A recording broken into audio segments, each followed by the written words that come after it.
panel.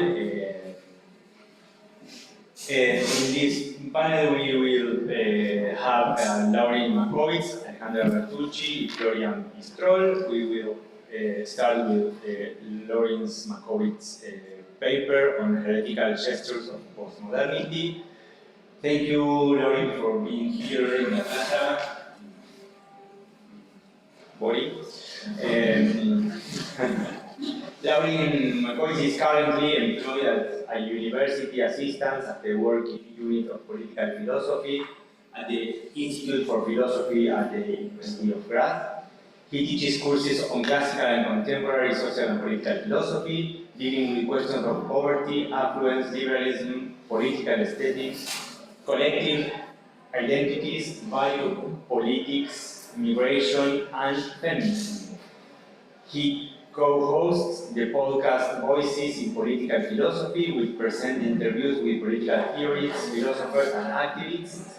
After he received his doctorate in 2017, with dissertation on political interpretations of the biblical Exodus, myth, from the Institute of Philosophy at the University of Innsbruck.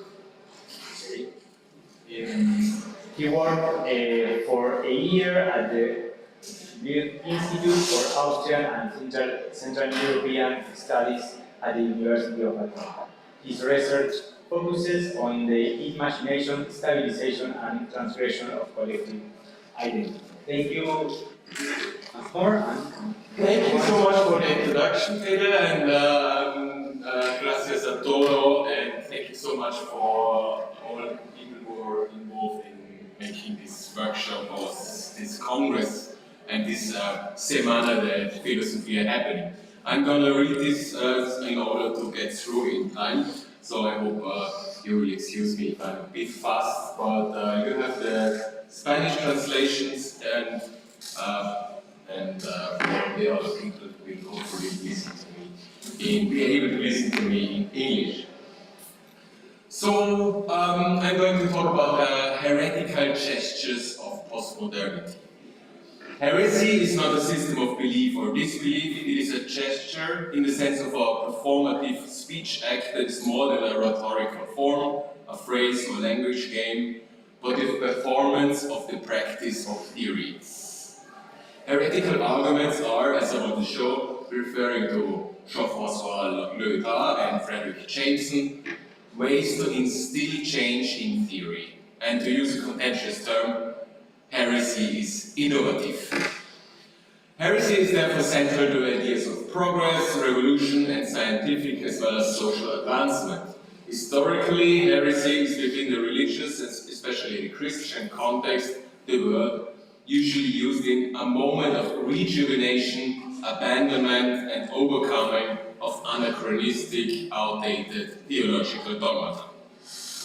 Heresy also disrupts the harmony of a smoothly functioning ideological apparatus, and in that sense, a disjunction of the elements of this apparatus, offering the opportunity of reconfiguration. In this sense, heresy is a dialectical relationship that only comes into being by the defensive response of the orthodoxy to immunize against criticism by marking a certain criticism as heretic. I think that such innovation and reconfiguration might only be called heretic if it is opposed by representatives of an orthodoxy who disqualify the heretical gesture as an illegitimate intervention. They may view it as potentially dangerous to those who adhere to orthodoxy and harmful to the overall trajectory of the project, which is believed to be the orthodox, right and proper way of doing theory and praxis.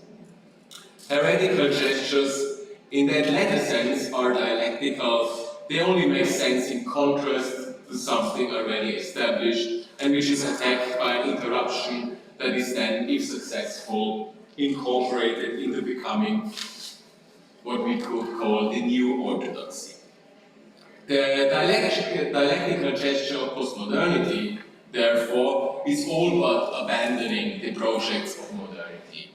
The expansion of freedom on knowledge, emancipation, and absolute consciousness, yet it encompasses the very praxis of realization. In the following, I will first try to interpret expressions of distrust and disbelief in Lyotard's groundbreaking report on postmodern knowledge formation. Then, to illustrate why postmodernity is heretical, I will briefly discuss the Sokal affair, probably the most well-known attack on postmodern thought. Finally, I will turn to Frederick Jameson's argument for a return to Marxism and a critically overcoming postmodern aimlessness by reinforcing the question of utopia. My goal is to interpret this latter move not only as the defense of the orthodoxy of Enlightenment and Marxism, but as a counter-revolution against the conservative revolution we are witnessing today, and as a gesture that incorporates the heretical innovation of postmodernity to reaffirm the political project of modernity. Jean-François Lyotard, like other members of the group Socialisme au Barbarie, forwarded an idiosyncratic theory of modernity, which, because of its anti-Stalinist, anti-Trotskyist, and anti-dogmatic Marxism, might be termed sectarian, dissident, or even heretical in relation to the orthodoxy of dialectical materials. Describing the conflict between science and narrative, Lyotard questions the very basis of historical materialism as a science of progress that is based on the core narratives of the dialectic of spirit, the hermeneutics of meaning, the emancipation of the rational or working subject, or the creation of love. This criticism is heretical in the sense that it is questioning the pre-scientific legitimation of the pursuits for truth and emancipation as provided by these narratives. It is not a criticism of specific details or marginal issues, but rather a criticism that poses a threat to the very foundations of modern discourse and in consequence the practices and life forms associated with it. So I think heretical arguments are heretic in the sense that they really also attack the very foundations of an orthodoxy and not just merely marginal skepticisms or critical responses to something.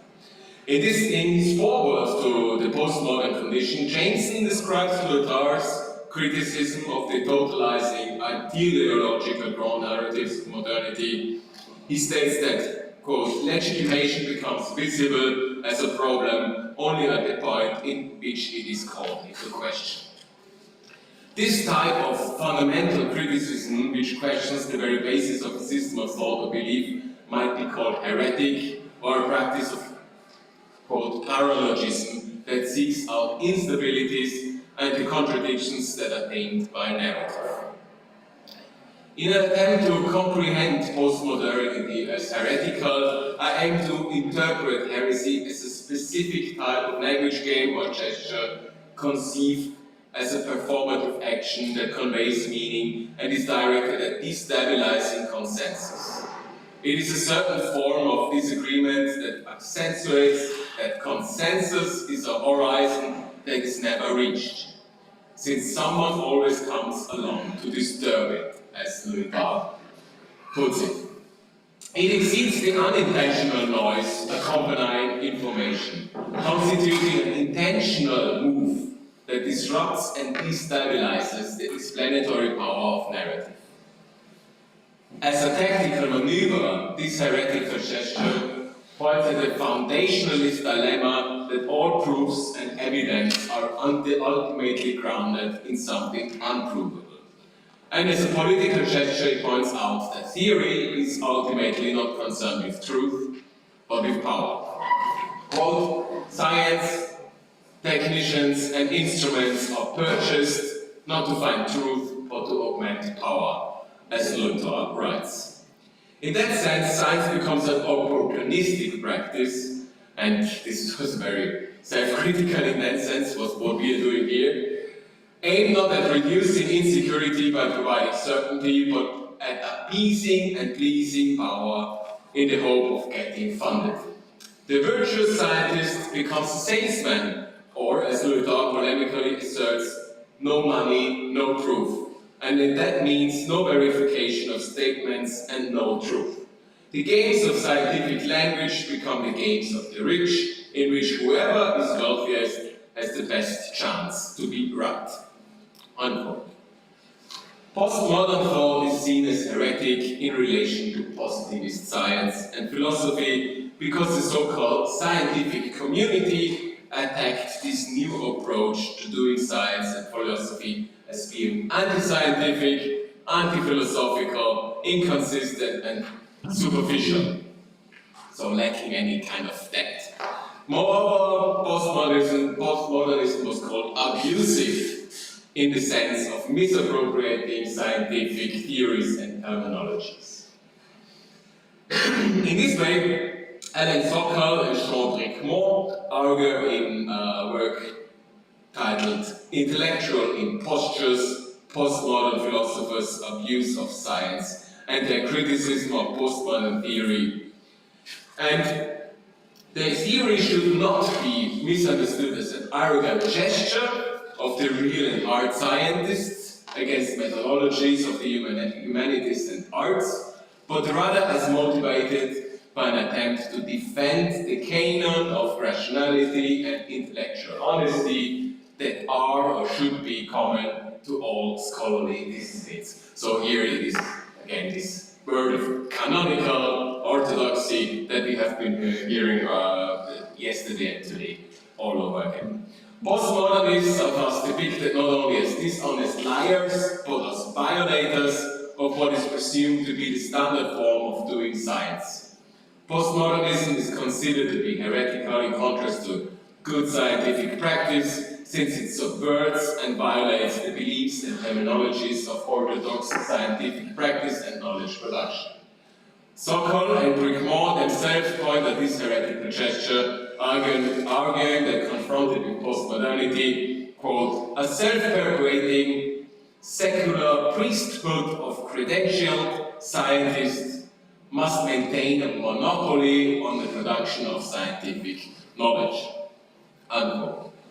In an effort to re-establish the cohesion of the scientific community and maintain the illusion of a coherent scientific knowledge, the postmodern heretic is ostracized, expelled and labeled superficial, irrational, inconsistent.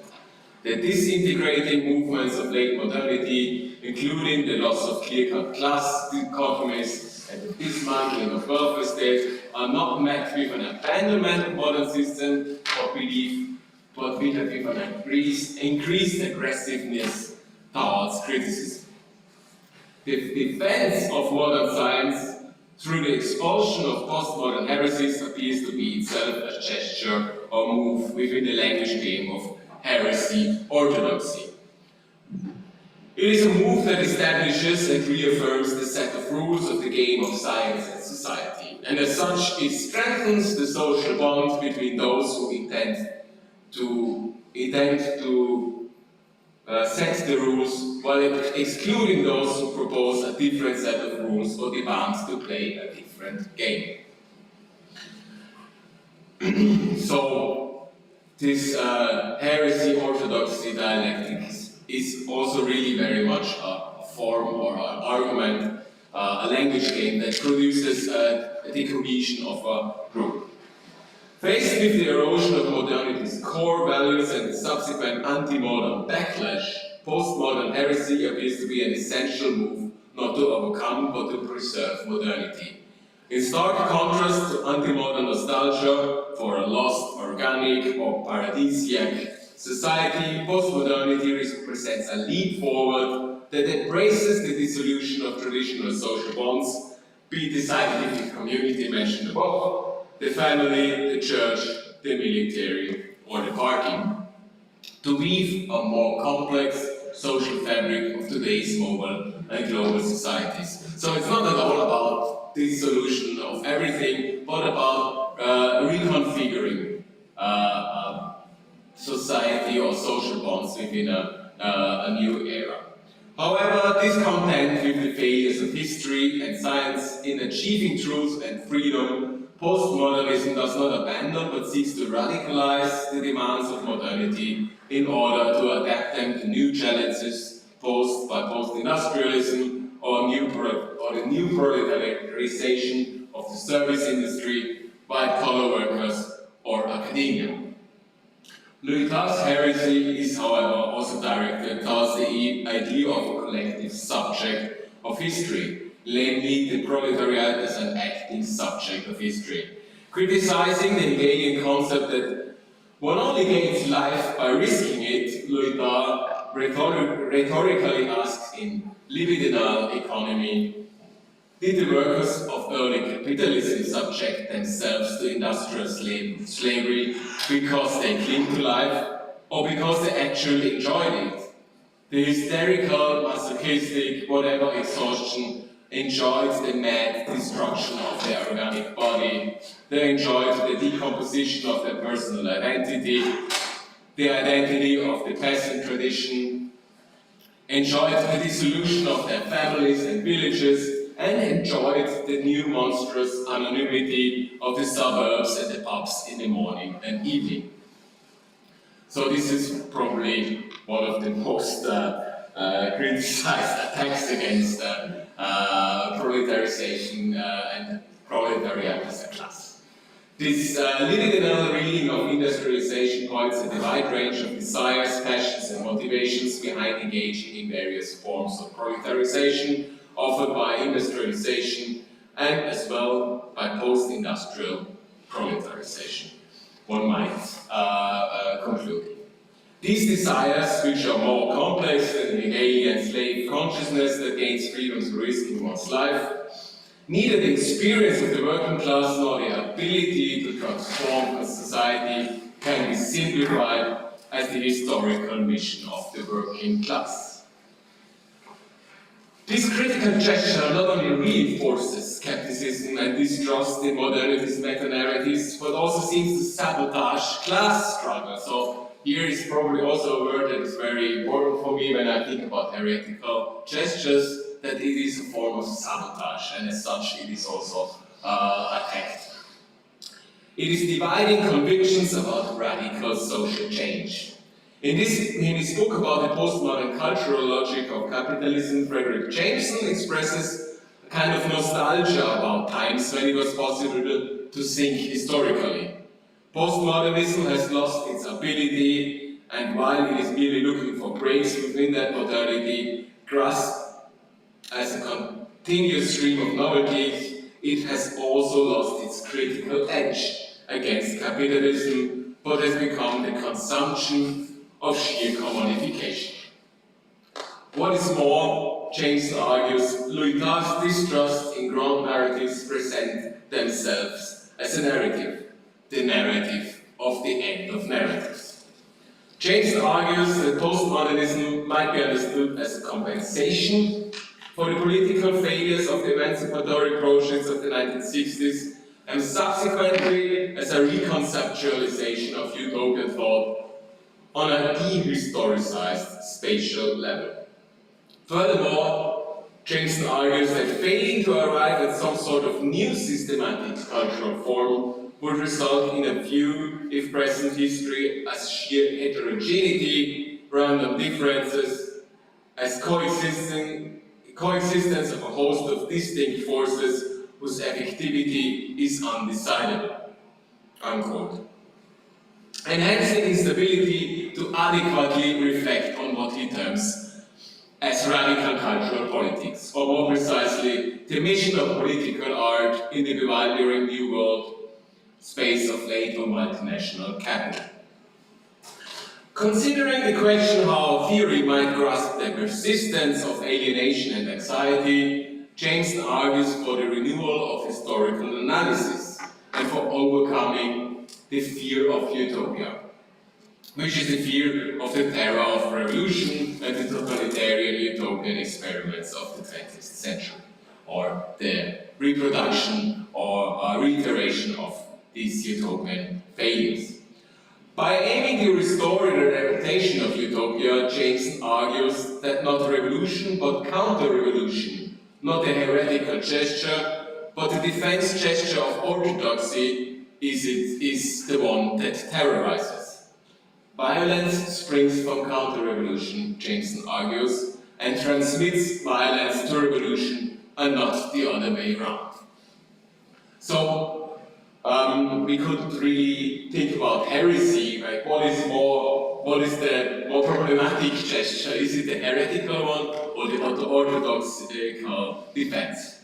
Challenging the scandal and the taboo of utopia and totality, Jameson turns to the critique of capitalism as the utopian and totalizing endeavor of late modernity.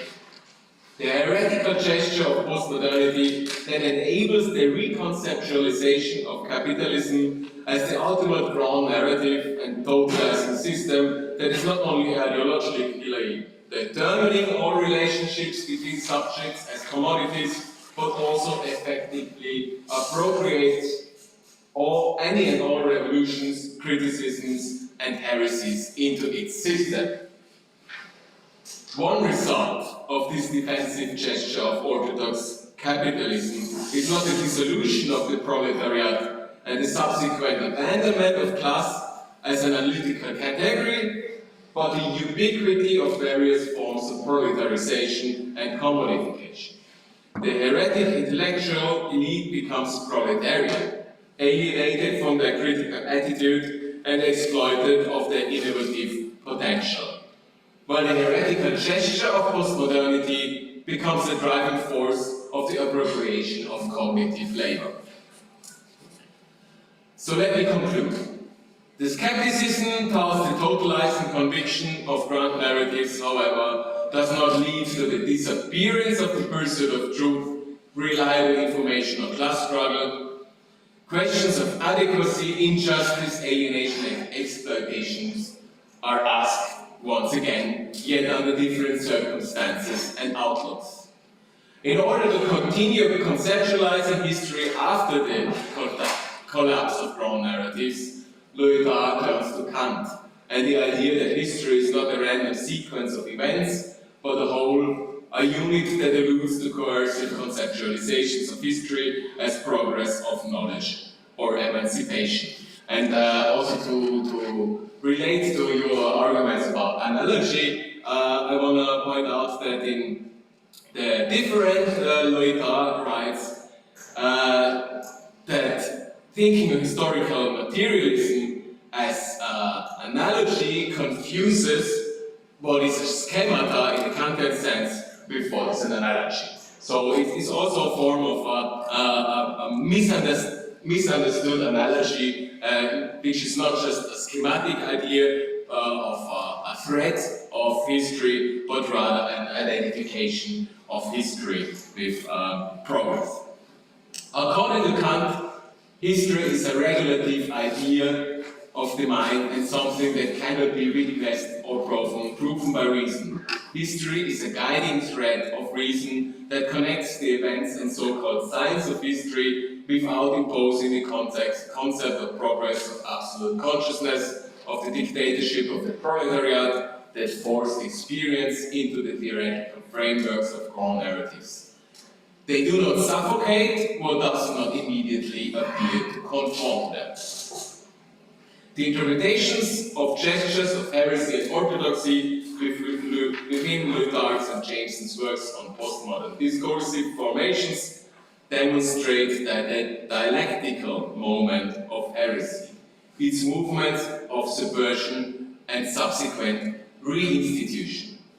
Lyotard's rejection of all totalizing traditions within philosophy, including its remnants in all forms of conviction or conformism, must be applied to postmodernity itself. Since today, postmodernism, or at least its popularized understanding, has become hegemonic itself. The heretical impulse of postmodernity has indeed led to the establishment of a new orthodoxy, which is presently challenged by the anti-modern heretical gesture of the conservative revolution of the 21st century. This conservative revolution lays claim to be innovative, to be revolutionary, and in response to the stifling consensus of liberalism. And it is also met with what we can see in repetition of the Sokol affair, with calls for re-establishing cohesion against a purported polarized society and a multipolar world order. Okay.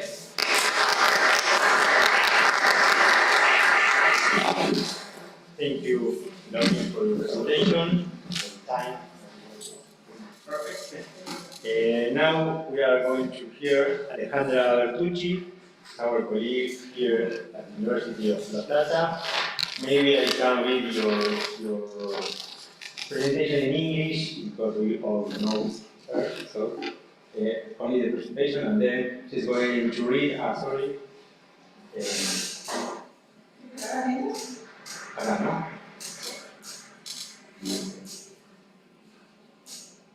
I can present myself if you want. Well, okay. Okay. I'm professor of aesthetics here in the Faculty of Humanities, and also I'm a professor in Introduction to Philosophy. I work mainly problems related to aesthetics, phenomenology, hermeneutics. For many years, I'm studying Heretical works, mainly the first and second period, the phenomenological, existential part, and the second about metaphor and narrative. And I'm not so concerned about the last period, about action, recognition, and so on. It's too much, too much work.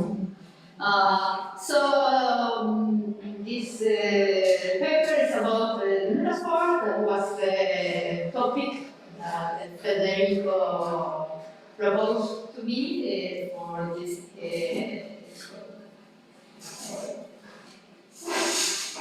reunion, and I appreciate and I thank you everyone here, and I must say this in Spanish. No, it's Ok, ahora voy a leer. Esa fue todo mi esfuerzo. Bueno, no sé si me voy a portar bien con el tiempo. Vamos bien, cualquier cosa me parás y lo redondeamos. Dale. Voy a hacer una lectura de la metáfora. Empiezo.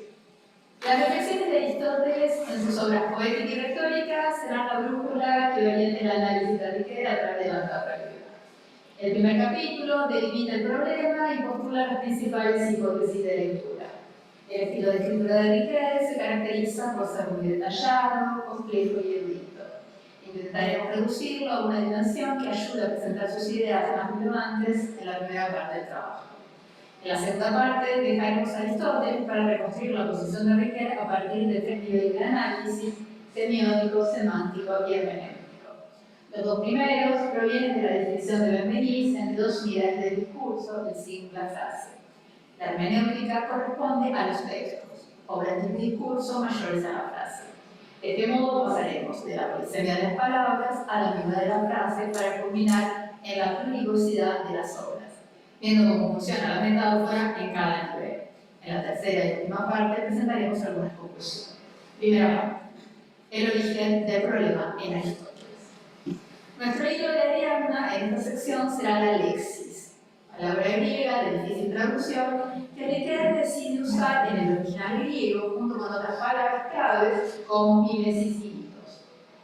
Algunas aproximaciones al sentido de lexis podrían ser expresión, acción de hablar, manera de hablar, parábolas. Voy a seguir a dos investigadores, especialistas en Aristóteles de esta facultad, Graciela Chichi y Viviano Señor, que usan elocución, porque a su entender acentúa el modo de elegir y distribuir las palabras en el discurso que caracterizaría a la lexis aristotélica.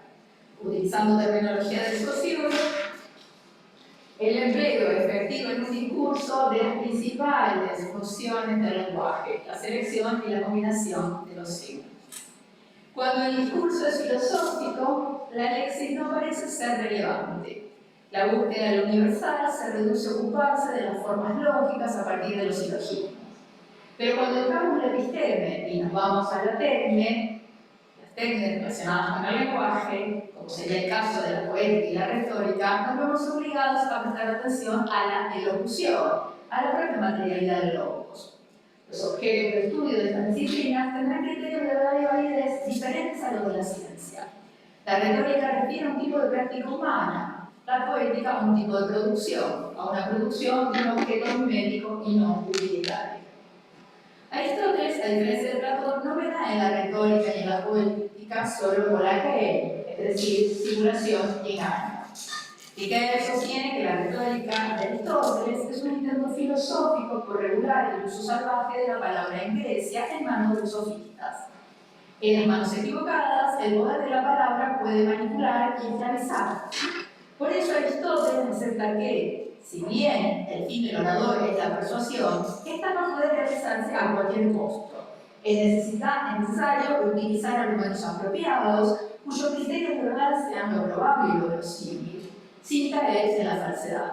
El límite último son los pragmata, los objetos. La poética tendrá más libertad. Incluso lo manifiestamente falso puede permitirse si hay una necesidad al interior de la producción mimética.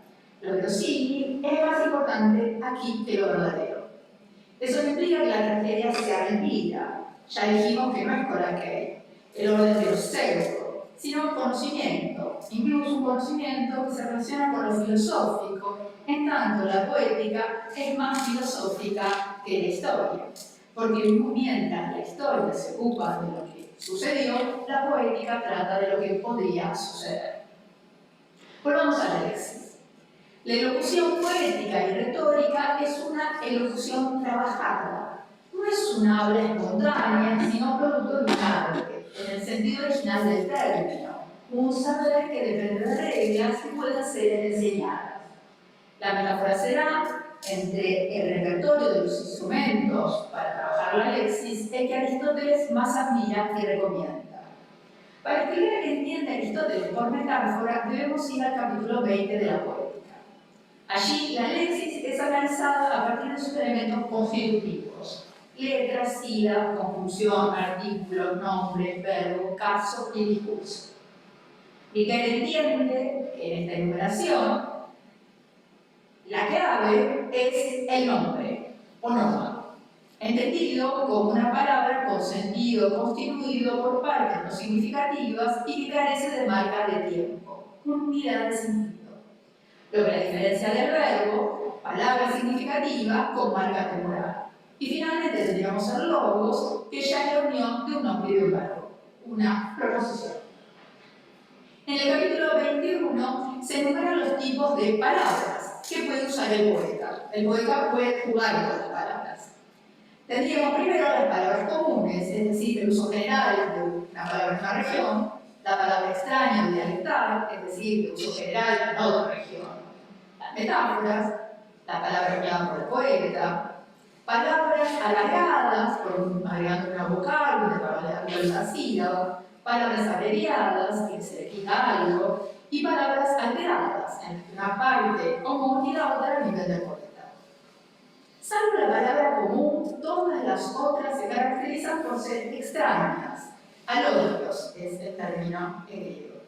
Aristóteles no da el salto que sí realizará la retórica posterior entre un lenguaje propio y un lenguaje figurado. La palabra extraña es principalmente una palabra general usada en otra región. De entre estos recursos, el más elevado es la metáfora, darle a un objeto el nombre que le pertenece a otro. La transferencia puede ser, definición clásica, del género a la especie, de la especie al género, de la especie a la especie, y finalmente por una semejanza analógica. En esta definición quedan incluidas varias figuras que la retórica posterior diferencia de la metáfora, como la sinécdoque y la metonimia. Según esta tradición, la metáfora, o sea, la tradición posterior a Aristóteles, la metáfora se caracteriza por ser una traslación de palabras fundada en la semejanza, definición que corresponde solo al prototipo de metáfora de Aristóteles, por analogía. Un elemento fundamental en Aristóteles será la dimensión cognoscitiva que le atribuye a la metáfora. Y, sin embargo, las metáforas no se pueden aprender de otros. Son un signo de talento, pues hacer bien las metáforas es contemplar lo semejante. Una excelente metáfora implica una percepción intuitiva de lo semejante y lo desemejante, que no es equivalente a una comparación. Riquet irá a la retórica donde encuentra la distinción entre comparación, enigma y metáfora. Son todas formas de percibir lo semejante y lo diferente, pero para que podamos reunir estas operaciones es necesario entender semejante como similitud, ya sea de apariencia, relaciones, rasgos y estructuras. Así, la comparación será para Aristóteles una metáfora explícita que, por contener el cómo, anula el efecto sorpresa. Aquiles es como un león versus Aquiles es un león. Solo la segunda combinación es interesante porque implica el placer de la sorpresa que hace la metáfora instructiva. La metáfora comporta un acto de reconocimiento de semejanzas entre cosas difíciles, el cual permite ver, dice Aristóteles, conexiones donde antes no se las veía. También es el caso de los enigmas acertíficos, que son encadenamientos de metáforas. La retórica posterior, por ejemplo Quintiliano, va a sostener que la metáfora, al revés, es una comparación implícita, invirtiendo el orden de prioridad. Resumamos los rasgos de la metáfora de Aristóteles según Riquet. Es algo que afecta al nombre, le damos a una cosa el nombre de otra, se define en términos de movimiento, fora es un movimiento, un cambio de lugar. Hay un texto de Derrida que dice que la metáfora sería como una mudanza, que en Grecia uno puede escuchar leer metáfora en los camiones de mudanza. ¿No? Ahí lo visualizamos, de golpe, ese es el nombre. Mudar. Entonces, eso significa que la palabra metáfora es metafórica. Eso es un desplazamiento. 3 es una transposición del uso de las palabras. El uso metafórica se relaciona con el uso de términos raros, poéticos, rebuscados, ¿no? Y finalmente, la metáfora aparece en un orden constituido por géneros y especies y en un juego de relaciones ya establecido. Es decir, para poder realizar la transferencia, debo primero suponer que hay una estructura lógica del lenguaje que se conoce, se transgrede y se reconoce. Hay vulneración, transgresión o choque categorial que explica la sorpresa instructiva de la metáfora. Por ello, Aristóteles sugiere al poeta no usar de las metáforas, porque corre el riesgo de caer en el enigma y la incomprensión. La metáfora implica así desviación, préstamo y sustitución. Riquet está dispuesto a aceptar la desviación y el préstamo, pero rechaza la idea de sustitución, porque implicaría que hay una palabra ausente, pero disponible, que restituye el sentido original. En este caso, Aquiles es valiente. Un león significa Aquiles es valiente.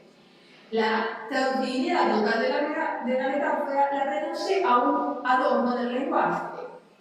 Riquet sostiene que las metáforas vivas son intraducibles, es decir, no podemos agotar su sentido gracias a una paráfrasis exhaustiva. El problema es ligar el destino de la metáfora a la palabra. Para que haya choque categorial, debemos ir a la frase, el logos, unión de nombre y verbo, como veremos en la segunda parte. Hasta acá estamos en el orden de lo previsible. Lo previsible en la lectura de Riquet sobre Aristóteles. Sin embargo, el segundo movimiento de interpretación de Riquet, cuando sostiene que la lexis es la manera en que la metáfora se relaciona con la mímesis, ya es más difícil. En la poética, Aristóteles enumera los 6 elementos a partir de la tragedia en orden descendente de importancia. La fábula o trama, mito, los caracteres, el pensamiento, la elocución, la léxico, el espectáculo y la melodía. Riquet entiende que los 6 elementos se estructuran alrededor de mitos, cuyo rasgo fundamental es su carácter de orden, de organización, disposición, que se refleja en todos los demás factores. Armonía del espectáculo, coherencia del carácter, concatenación de los pensamientos y finalmente disposición de los versos. Los mitos tienen sí un eco en la discursividad de la acción, del carácter y de los pensamientos. De este modo, Riquet realizará una lectura hermenéutica de la poética, a pesar de que como prueba encuentra una sola ocasión donde Aristóteles usa la palabra. Dice que de la léxisis procede diates onomasia hermenéutica. La herética tuvo sus orígenes, sabemos, como disciplina, en la interpretación de textos. En este caso particular se trataría de una tragedia. Una obra implica selección y combinación de elementos dispares en un todo que sea mayor a la suma de sus partes. La idea de la configuración individual le permite decir a Riquet que la léxisis es la exteriorización y revelación del orden interno del mito. El mito sería la forma interna y la léxisis la forma externa. Mimesis entonces no puede ser entendida en sentido platónico. Para Platón, todo era mimesis de los eidos. Por eso, si los objetos naturales son imitaciones, entonces la pintura es la imitación de una imitación. En Aristóteles, la mimesis como poiesis implica la producción humana de un objeto singular. En el caso de la tragedia, hablamos de mimesis praxeo, es decir, la imitación de acciones humanas elevadas cuyo principio de orden está en el mitos. Mientras que la metáfora cumple una función en el desenvolvimiento o exteriorización de ese orden en la léxisis. Acá vemos el ejemplo de la hipótesis de que será la intriga, el mitos, lo que permite dar sentido a las acciones humanas. Solo el relato puede estructurar lo episódico y aleatorio de la temporalidad de nuestra vida en un todo significativo, que requiere explorar en años posteriores en tiempo y narración. Segunda. La distinción de niveles de análisis, semiótico, semántico y hermenéutico. La filosofía del siglo XX ha sido caracterizada por su giro lingüístico, la toma de conciencia de la importancia del lenguaje en nuestra relación con lo real. En Francia, en particular, la hegemonía está dada por el estructuralismo, que había aplicado las categorías propuestas por Saussure en su famoso curso de lingüística general. La clave del análisis semiótico del lenguaje, propuesto allí, define al signo como un valor que se establece por las relaciones internas al sistema virtual al que pertenece, código colectivo. Para ello es necesario entender al sistema como sincrónico, dejando de lado toda mención a algo exterior al propio sistema como la referencia. En las versiones posteriores a Saussure incluso se destinan los últimos recibidos psicologistas, como por ejemplo la definición del significante como imagen acústica en la mente. Riquet, siguiendo Benveniste, dirá que la dimensión semiótica es una abstracción virtual, necesaria para entender algunas funciones del lenguaje, las analíticas que tiene el lenguaje en sus componentes, pero no podemos reducir todo el lenguaje al código. Es necesario otra dimensión llamada semántica, que se ocupa de las instancias actuales de enunciación. Aquí integramos elementos y totalidades más grandes. Estamos ahora en el orden del discurso, y la unidad mínima es la frase, la unidad mínima significativa es la frase. La frase está compuesta por un signo sin ser un signo. Asimismo, la frase es una predicación. Recordemos que el logos para Aristóteles era la unión de un hombre y un varón. Riquet incorpora una dimensión más para poder dar cuenta de los textos. La hermenéutica se ocupa de las composiciones del lenguaje mayores a la frase, poema, tragedia, novela. En este nivel también la obra es más que la suma de las partes. Así como el sentido de las palabras se ve afectado por la disposición de la frase, las frases se ven afectadas por la disposición de la obra como configuración. Acá Riquet Está pensando en la lexis de Aristóteles, la elocución, el lenguaje trabajado por los poetas o los retóricos. Los estudios sobre la metáfora desde la perspectiva semiótica tienden a concentrarse en el problema de la polisemia de las palabras. Si estudiamos la metáfora Aquiles es un león, debemos revisar el código mnemónico virtual para ver que Sema corresponde al Sema león que puedan ser atribuidos a Aquiles. La metáfora es una figura de sustitución de una palabra basada en la semejanza, en este caso, pariente. Para Heretical, estos análisis solo funcionan con la polisemia ya establecida, no pueden dar cuenta de las metáforas vivas, las que crean un nuevo sentido que no está en el código mnemónico disponible. Las metáforas vivas son aquellas que redescriben la realidad, hacen aparecer nuevos sentidos, justamente vulnerando el código previo, los géneros y las especies de Aristóteles. Una de las hipótesis más radicales de Heretical es que la metáfora es el procedimiento por el cual se configuró el propio orden lingüístico. Las teorías que explican la metáfora como fenómeno de predicación, por su parte, son las que provienen de la tradición anglosajona. El sentido y la referencia de una palabra está determinada por su pertenencia a una frase. Wittgenstein en el extracto nos dijo que el mundo es la totalidad de los hechos y que los hechos están compuestos por objetos. Y que considera que la frase es el equivalente lingüístico del hecho y la palabra del objeto. Claro que en Russell y Wittgenstein el prejuicio positivista obliga a afirmar que solo los enunciados que tengan un correlato empírico son significativos o denotativos. La posición de Frege, por el contrario, es menos extrema. Los enunciados no verificables tienen sentido, pero no tienen referencia. Para el positivismo lógico, la literatura es un lenguaje emotivo donde las proposiciones no tienen función denotativa, sino solamente connotativa. Wittgenstein va a dedicar todo el capítulo 3 a dialogar con Richard, Black y Bertucci. Los tres provienen de la epistemología y están interesados en la metáfora en su dimensión cognoscitiva. Más allá de su diferencia, los tres entienden las metáforas como un fenómeno de predicación en el cual se da una impertinencia semántica. Frente a una interpretación literal imposible, dado con valores lexicales, es necesario realizar una torsión, cambiar el sentido de alguna palabra para lograr una nueva pertinencia. Basándose en estos autores, dirán que la metáfora solo existe como una instancia de discurso, es decir, reside en el acto de lectura. Cuando logramos superar la impertinencia semántica, es que estamos frente a una metáfora.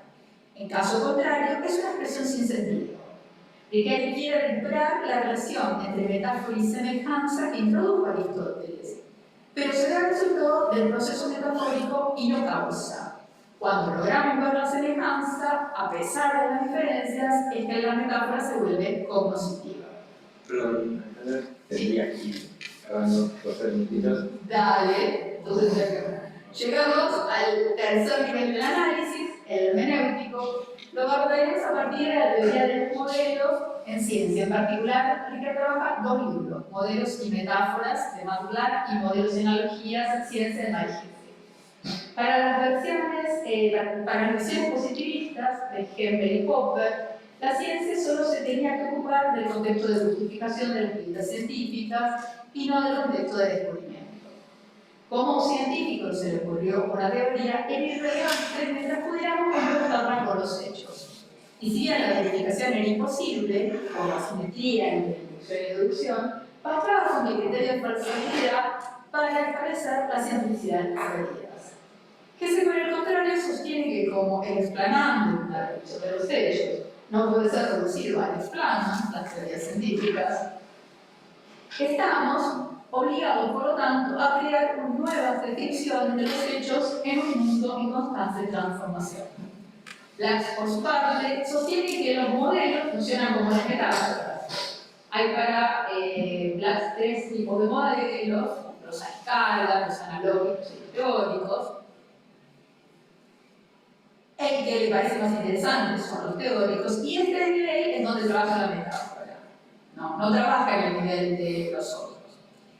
El modelo no es la metáfora frase, que es equivalente al modelo, sino el encadenamiento de metáforas, lo que Max Planck llama arquetipo. es decir, cadenas metafóricas que organizan reinos o ámbitos de familiaridad. A partir de esta idea, Heidegger propone entender los textos como obras del discurso que tienen tres rasgos. Un texto es una configuración o disposición de partes.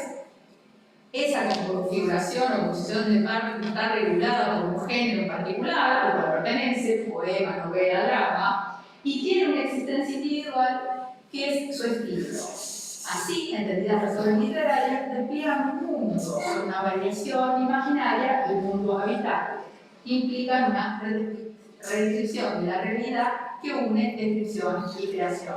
Y no voy a poner la conclusión. No, así Bueno. porque bueno.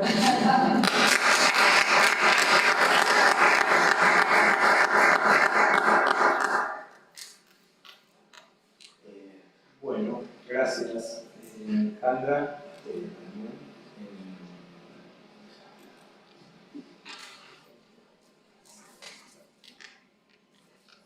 Well, we have now our third speaker, is Florian Pistrol. He's not in a train today.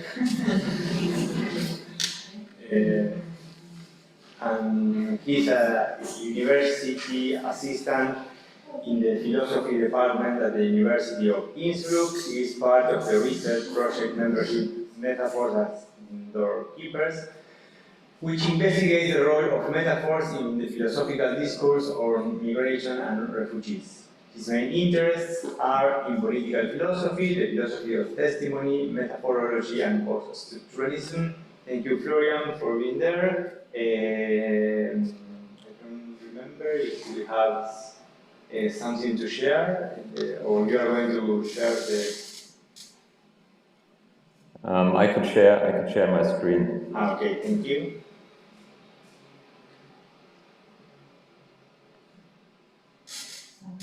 I didn't say that his talk was naming God on the heretical nature of hegemony. Okay, can you hear me all right?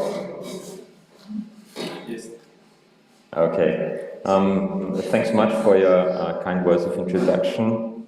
Let me start by extend my heartfelt thank you to all the organizers. I'm delighted to speak to you today, and also my apologies for not sending you something in advance. I've actually had quite a full plate and simply didn't manage to do so my apologies for that. I should also say that I will be rather brief, which is mainly due to my not feeling entirely comfortable with my topic, which is a topic I'm not usually dealing with, namely theology. So we will see how it goes. The third chapter of Carl Schmitt's seminal Political Theology, 4 chapters on the concept of sovereignty, famously opens with the assertion that the main concepts of modern state theory are in fact nothing but secularized theological concepts. This is so, according to Schmitt, not only as regards their historical development, but also, and more pertinently, as far as the systematic structure is concerned. Many a thinker has weighed in on the plausibility, or lack thereof, of this claim. Rather than join the chorus of Schmitt interpretations, I will use the next 15 minutes or so to outline a proposition that is somewhat different from, albeit not altogether dissimilar to, Schmitt's. Namely, that political theory ought to take its cue primarily from heresy. More specifically, I will draw on Ernesto Laclau's reading of Meister Eckhart to contend that the heretical practice of naming God can help us understand what is arguably the key concept of all politics, the concept of hegemony. The structure of my talk is straightforward. It has 2 parts. The first deals with Eckart's position on naming God. The second traces the parallels between this heresy and the logic of hegemony. I should begin by saying that I cannot claim any special expertise in the often mind-boggling admixture of Christian doctrine and Neoplatonic philosophy that is Eckart's thought. Yet, even to a lay reader like myself, it is clear that at the heart of it is the idea of oneness or unicity, the belief, as Oliver Davies puts it, that the ultimate principle of the universe is distinguished from all else by virtue of the fact that it is entirely one and undivided. All except this one is multiple, contingent, and fractured. This immediately catapults us into the problem of how to address God. For language is a relational system. In it, as Ferdinand de Saussure phrases it in his course in general linguistics, there are only differences without positive terms, so that the value of each sign is entirely dependent on its relation to others, and ultimately on its place within the whole system of differences. Eckert is perfectly aware of this. In a passage from Sermon 5, that remarkably resembles what we are likely to come across in any 21st century textbook on the philosophy of language, he mentions, by way of illustration, two of the commonest appellations of God, Lord and Father. The former, he explains, is inextricably bound up with, among other things, the idea of the servant. Indeed, the very concept of lordship makes no sense whatsoever without this direct counterpart, the concept of servitude. The same is true, mutatis mutandis, of the latter. When we think of a father, we think simultaneously of a son. Therefore, there cannot be a father without a son, nor a son without a father. The point is that because language is a differential system, it is incompatible with God's oneness, the consequence being, naturally enough, that God is above names and ineffable. This is not the end of the matter, though, at least according to Laclau. As he argues on the names of God, one of only a few texts in his oeuvre where he touches on theological issues, the claim of God's ineffability segues into the mystical way, the via negativa.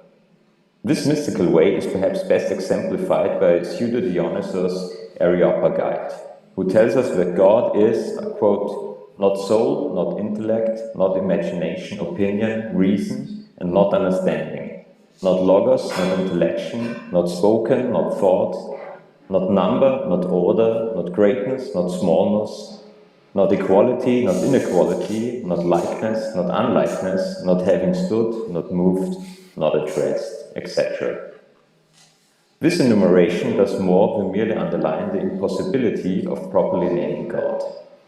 What we are confronted here with, Laclau suggests, is rather a certain manipulation of language by which something that is ineffable gets expressed. How so? To begin with, note that Pseudo-Dionysius' list is not simply an additive one.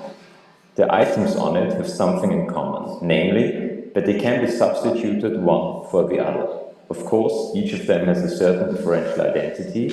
Insofar as none of them measures up to God's ineffable fullness, insofar as they are less than God, however, they are equivalent. And it is precisely through this equivalence that God manifests himself in his transcendence. This is arguably what Eckert means when he says that, quote, God is in all things, the more he is in things, the more he is outside them, the more in, the more out, and the more out, the more in. It gets still more complicated though. For the argument to make sense, the equivalent chain cannot be all-encompassing. In the relation of equivalence, Laclau points out, the particular meanings of its items do not simply vanish. They are partially retained, and it is only in some aspects that the replacement of one term by the others operates. If this were not so, equivalence would collapse into identity, and instead of obliquely referring to God as an absent fullness, we would end up naming him in a direct, unmediated way, cancelling out his very transcendence. This is why the chain of equivalences cannot contain everything. What is excluded from it, on the other hand, will depend very much on one's worldly commitments, that is, on the tenets of one's religion. Where does all this leave us with respect to the problem of naming God?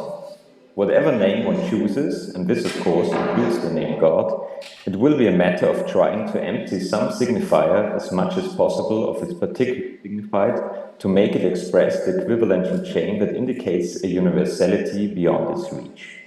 For reasons I've just shown, this will never be entirely successful. All we can have is a universality contaminated by a particularity. It follows that naming God is a heretical practice, and necessarily so. According to Leclerc, what at first blush seems a conundrum peculiar to mystical experience actually has much wider applicability.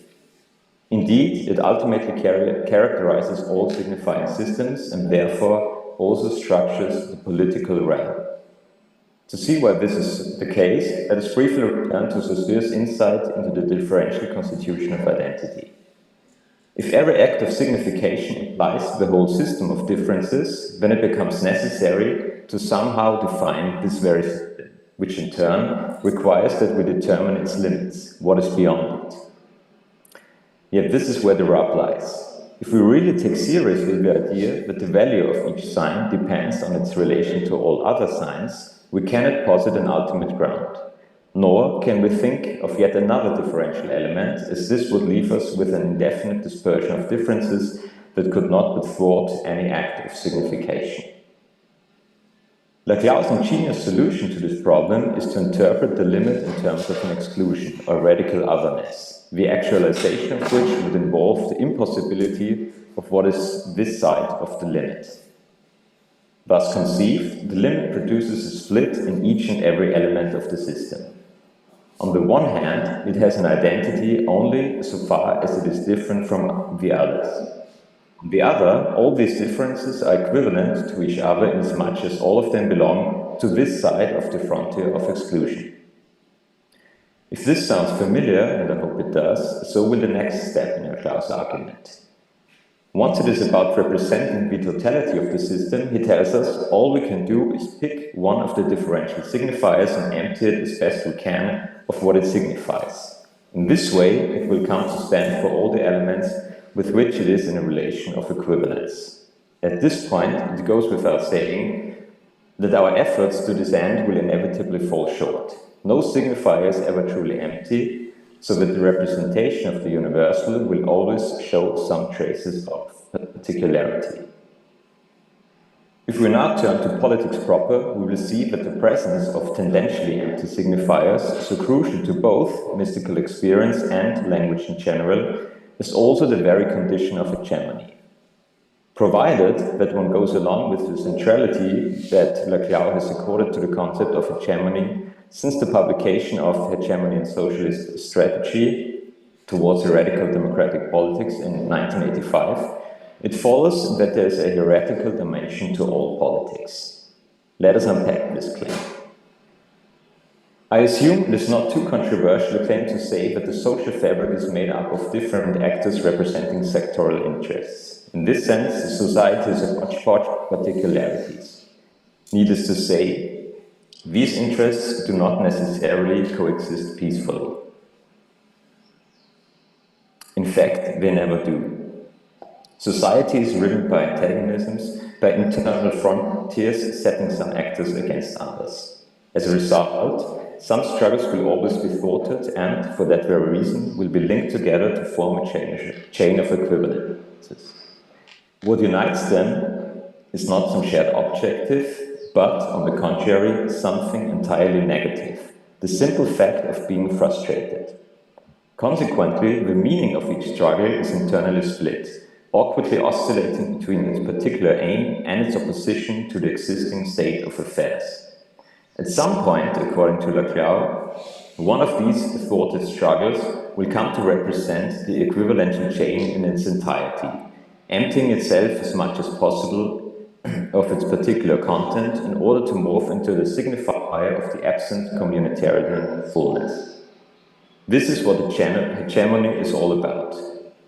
It is a particular social sector presenting its own aims as those realizing the universal aims of the community. Think, for example, of how in the 1980s Solidarność came to signify not just the demands of the workers in Gdansk, but a much wider popular camp against the oppressive Polish regime, or, more pertinently, of Peronism in the 1960s and 1970s, when the name of the exiled Juan Perón became the symbol of the entire popular anti-system fight and thus of the absent fullness of a just community. It is telling, I think, that in a letter to his first personal representative in Argentina, John William Cook, Perón wrote the following: "I always follow the rule of greeting everybody because, you must not forget it, I am now something like the Pope." I'm sure that at least some of you will find Perón's identification with God's representative on earth rather heretical. Well, it certainly is, and that is precisely the point. Thank you.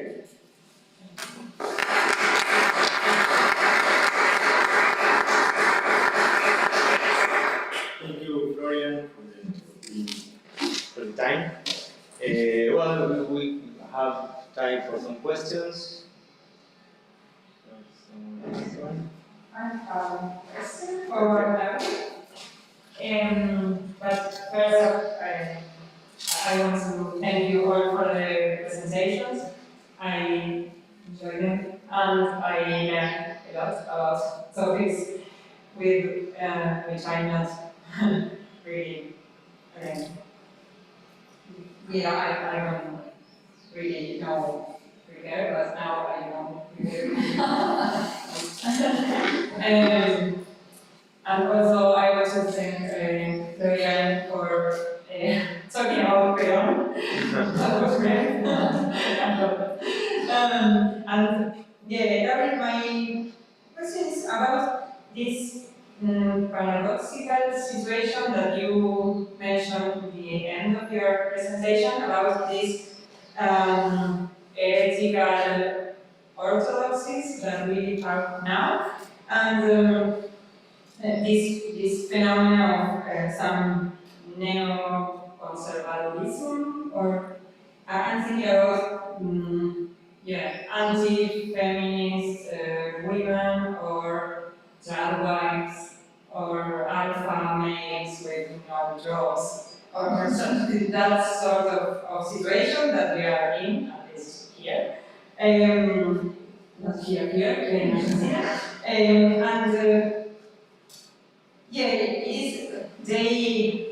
They present themselves as heretical, but they are also like orthodox in another way, but they are not really orthodox because the situation has really changed, and I was thinking about this concept that Walter Benjamin uses in Experience and Poverty, this galvanization.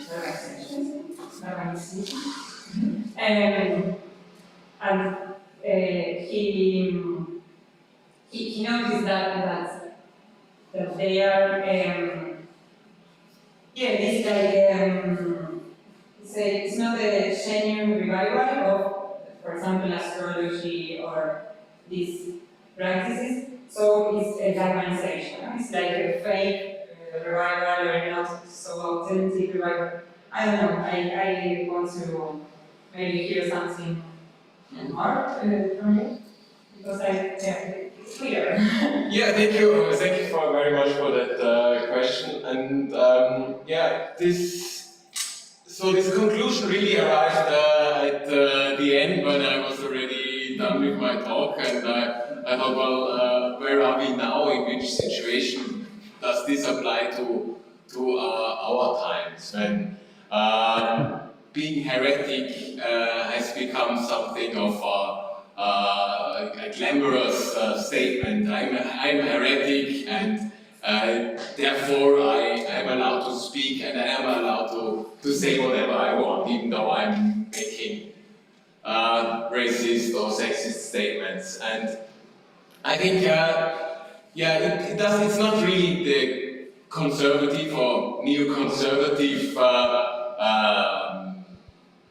let's say, framework or orthodoxy that is here established, but the orthodoxy that is attacked is more the somehow liberal consensus that we are not racist, that we are inclusive, and so on. So and woke. Yeah. So this this heresy that is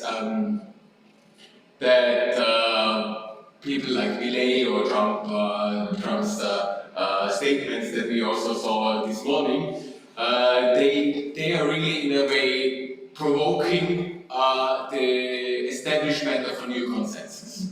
So far from being heretical or from being in a way progressive, the liberal consensus becomes something of conservative. It becomes something of we are the defenders of an orthodoxy. And in that sense, I think I would like to interpret this dialectical relationship between heretical arguments and the defensive arguments of an orthodoxy that are now somehow creating or are somehow proponents of defenders of a consensus that, I don't know, has it ever been a consensus or has it ever been an orthodoxy? But this very consensus and orthodoxy is evoked by heretical interventions in that sense. So even if we don't know that if this wokeness has ever been realized, the heretical intervention somehow instead infers that we are having a post-racist society, which we have not. So I think it's also a wrong galvanization in a sense of the orthodoxy of a liberal consensus. Thank you.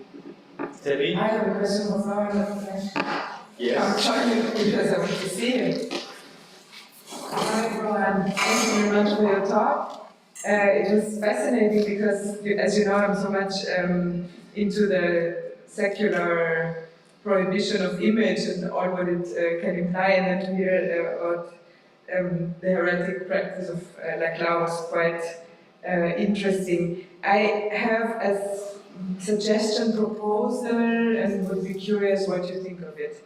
So you started outlining the concept of God with Dionysius, I don't know how to pronounce this guy. Where you mentioned all these relativizations that God is not small, not big, so God equiparates the absolute. And then there was a step that somehow, I think there is an intermediate step missing, and this intermediate step would be Christian political theology, and if you want, you mentioned him, Carl Schmitt, because I think, or I boldly claim that only Christian political theology would get to the conclusion that the absolute is the political community. So only if you suppose that the political or the just political community is something like the absolute, then the heretic gesture of naming God makes sense. And I think the problem with that, and it could be even a reason for why,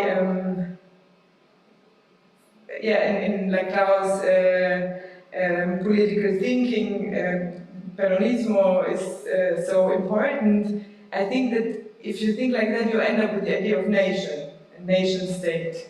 And this is not necessarily wrong to think the political in terms of nation and nationalism, but I think that if we think the political theology behind it, we have to think about that connection, and we should also maybe think about other possibilities of thinking community with the means of political theology, that is not equiparating the absolute God, the sovereign, with the nation. That's my...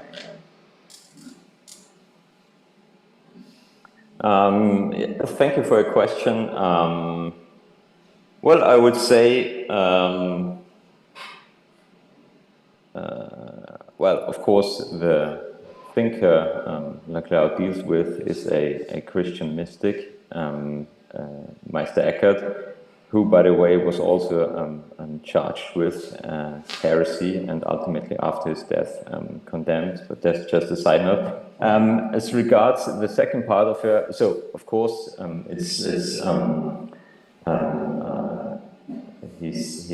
Leclerc is concerned with Christian theology, at least in this paper I've presented. As regards the second part of your question, well, post-Marxism, as Leclerc understands it, in the sense that politics is somehow concerned with hegemony, always has to do with some kind of universalization, which is always, as I pointed out, a contaminated universalization. But that does not mean that it has necessarily, or that it necessarily takes the form of a nation state, I think. So it could be all different kinds of communities, I think. But it's true that it always has to do with some kind of universalization. That's definitely true. Thank you. Any other question? Sí, Alejandra.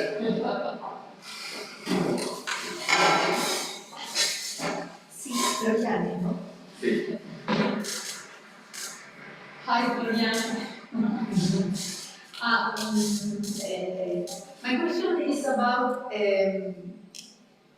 Leclerc and Riquet. I met Leclerc in Argentina many years ago, and it was a seminar when he was explaining his political theory, and he said something like the key to the liberty of the freedom of the human being was possible because of the indivisibility of the being. Like we cannot fix a meaning, a sense, so this famous definition of significance in Derrida was the key to understand our freedom. And I remember that of the seminar. It was much more profound, but I remember that. And in other hands, Riquet is against of the post-structuralist approach, and he thinks that all kind of language is referential, and a different kind of reference.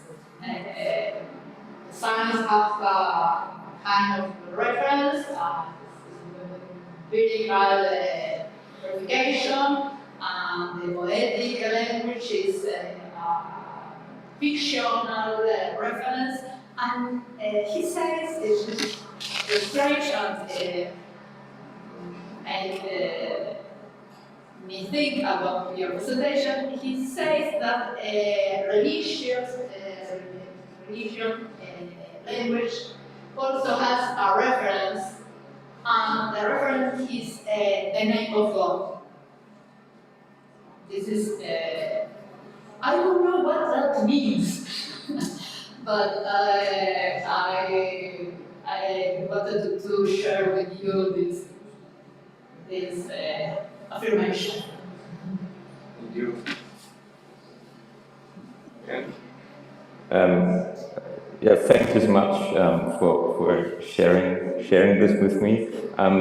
If I may continue, I've just realized that Andrea has sent a written question, which is also addressed to me. Should I answer it, or is someone else on the list for questions?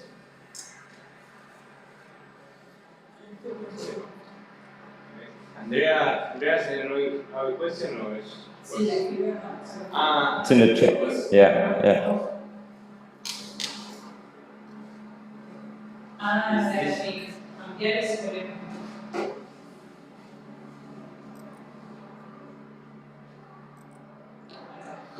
I have a question for Florian. Sorry for not using the mic.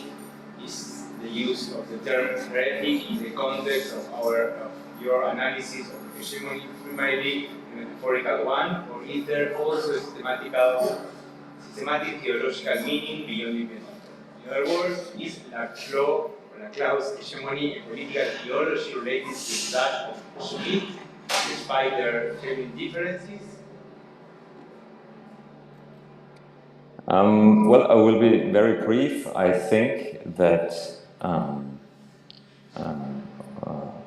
to be more precise, I know that Laclau says that the function of the empty signifier, that is, the function that heresy plays in his thinking, is the same as the function of synecdoche, where a part stands for the whole. So this is a figurative move, so to speak. So I would agree that Laclau's thinking and also his remarks on heresy somehow map onto, or can be mapped onto, a theory of tropes.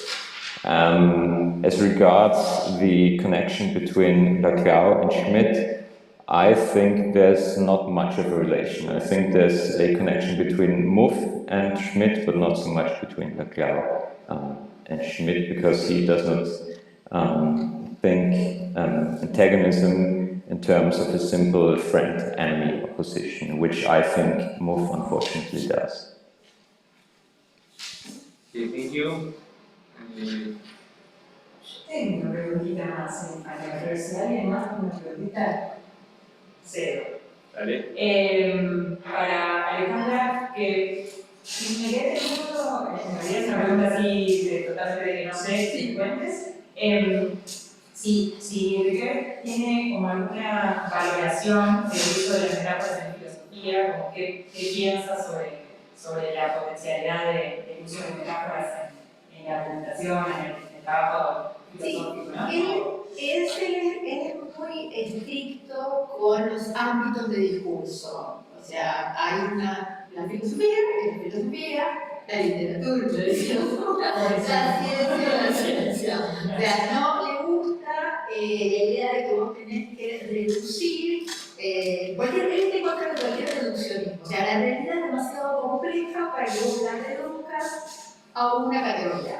No podés, no todo ciencia, no todo literatura, no le gusta esta idea del constructorismo, todo ficción. Tampoco podemos decir que lo literario no es cognoscitivo. Entonces, no trabaja, igual sí remarca que cuando trabajamos la noción de metáfora es una noción que se escapa a la capacidad de conceptualización, porque como explica el choque categorial, en el cual vos tenés un orden o una ortodoxia, como llamarían ustedes, ¿no? Digamos, ustedes tienen una ortodoxia y la metáfora rompe la ortodoxia, la herejía, o sea, implica la aparición de un nuevo ortodoxia, un nuevo orden. Este juego, en el orden de la palabra, sería la polisemia, porque es una polisemia establecida, creas un nuevo sentido, ese sentido se incorpora y forma parte de una nueva ortodoxia. En el movimiento que le interesa es el de la innovación semántica, cuando aparece un nuevo sentido, no permitido. ¿Por qué es nuevo? Porque no está permitido por el campo categorial previo. ¿No? Entonces lo que remite la metáfora, que él después va a ampliar la categoría a las ficciones, que va a ser más amplio. La ficción es la categoría macro en la cual están las metáforas, las utopías, los relatos, las pinturas, es decir, estos fenómenos que implican un distanciamiento de lo real que recombina y reconfigura lo real. Pero no es nominalista. Este es el problema de Heretical, no es una construcción nuestra, ni individual ni social, es una redescripción de lo real, que es innovación y la expresión. Y entonces ahí dice, bueno, ahí tengo que postular una ontología, ¿no? O sea, cómo surgen nuestros conceptos, siempre son esta idea que el concepto siempre está implicando una abstracción de un mundo de la vida. El mundo de la vida no es conceptual, ¿no? Ahí está Husserl, ahí está Heidegger, y nosotros vamos extrayendo conceptos para poder manejarnos en ese mundo. Los conceptos funcionan, son muy necesarios, sin conceptos no podríamos ver, pero el problema es que el concepto es todo lo del explanandum y el explanum, ¿no? O sea, eso que decían también ustedes, el contexto determina qué es lo que se describe. Es que está la descripción y entonces yo hago la teoría. La teoría me permite definir, decir qué es el ámbito de familiaridad. Entonces lo que diría Riquet es, tanto en todas estas disciplinas, está funcionando un mecanismo llamaríamos metafórico, ya no sería lingüístico, ni siquiera sería ni categorial, ni siquiera hacerlo si es pensamiento, y bueno, ¿cuál es el plano? ¿Dónde estaría el plano en el que ese mecanismo funciona, por el cual podemos ver semejanzas a pesar de las diferencias, sin abandonar la diferencia? Que eso es lo que es el concepto. El concepto abandona la diferencia y queda solo con la semejanza, la nubosidad.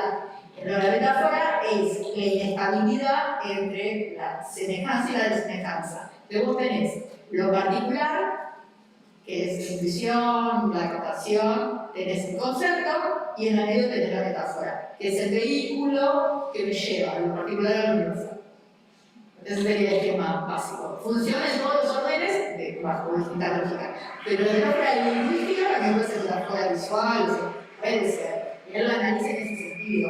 Igual la filosofía es la filosofía. Busca el concepto. No puedes buscar una metáfora. Pero si no estás haciendo literatura, todo bien, es coercitiva, pero no es lo que nosotros tenemos que hacer. O sea, en un departamento, estamos haciendo. Si no es un departamento, estamos haciendo literatura. Sí, somos amigos, pero cada uno seguro su casa. Steffi. Yeah, if there's some time, another question for Laurin.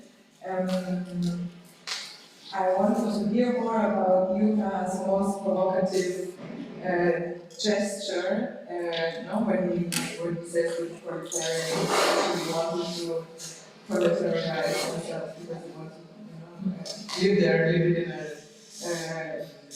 enjoyment, indemnity, etc. So I was first wondering, it first sounds super provocative, actually it must sound super provocative for every Marxist to believe somehow in the emancipation of the proletariat. And then I was thinking that actually, no, I mean, even Marx and Marxists, and the most orthodox Marxists also would say that personal domination in feudalism is a lot worse, or at least as bad as the impersonal domination by capital. So the heresy somehow is relativized again when you think about what he's actually saying, that he's not really that. Then it's not that provocative anymore. And I was wondering, how do you interpret it? What did you really want to achieve by this provocative statement? And what did he achieve? Well, I think Liberal Economy has been a very controversial book. It has been received very controversially in all kinds of different discourses. And one of these most controversial statements I read, and I think it regards really that this intention of there is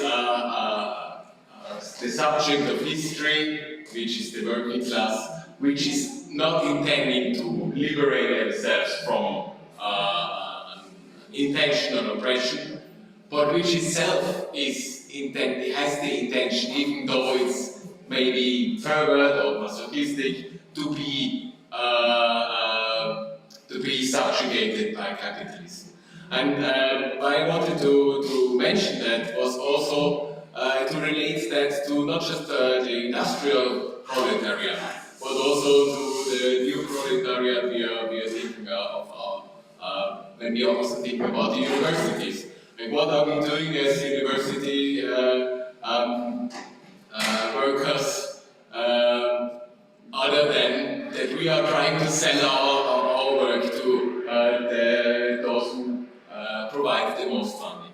So I was really making also this analogy to how can we understand this statement, this very provocative statement that also provocative in our time.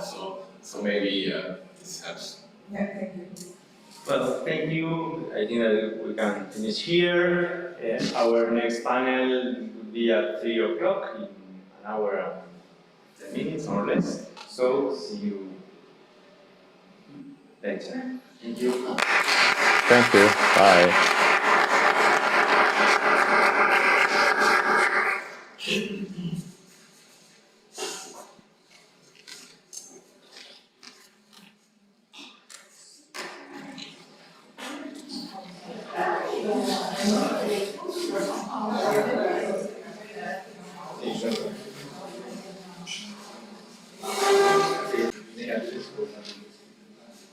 Ciao.